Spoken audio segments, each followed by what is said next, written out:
President Pranab Mukherjee has given assent to the Constitution Amendment Bill on GST. What else needs to be done before the rollout of the goods and services tax?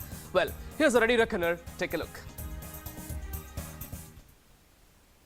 President Pranab Mukherjee's assent to the historic 122nd Constitutional Amendment Bill, that is GST, is a major step towards rolling out a new indirect tax regime which the centre wants to bring into effect from April 1st next year. The passage of the bill will pave the way for setting up a GST Council that will decide the tax rate, cess and surcharges.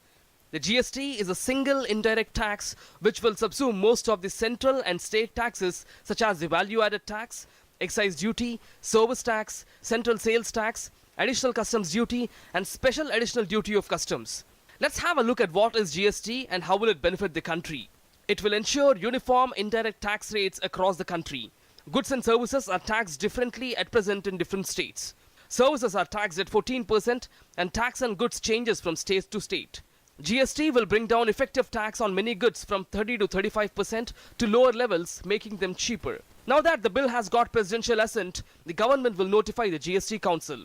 Headed by Union Finance Minister Arun Jaitley, the council comprises state finance ministers. The states and the centre are working round the clock and talking to stakeholders to draft the central GST, state GST and integrated GST laws which are to be passed in the winter session of Parliament. The CGST and IGST will be drafted on the basis of model GST law. The states will draft their respective GST laws with minor variation, incorporating state-based exemptions.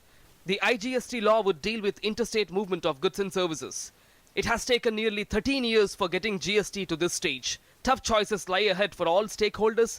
Deliberations and decisions will need to be quick, and it is said that once implemented, it will boost economic growth rate by 1 to 2%. Bureau Report, DD News.